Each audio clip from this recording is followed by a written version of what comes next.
在中立环中东路附近，中立环东黄昏市场后方，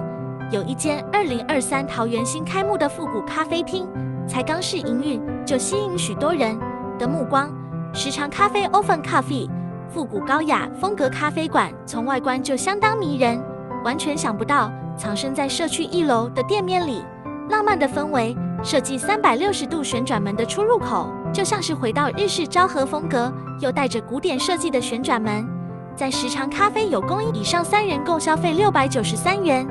因为是营运有打9折的关系，所以平均1人约落在231元。因为本来想吃的餐点没有供应，餐费也省了一些，提供给大家参考咯。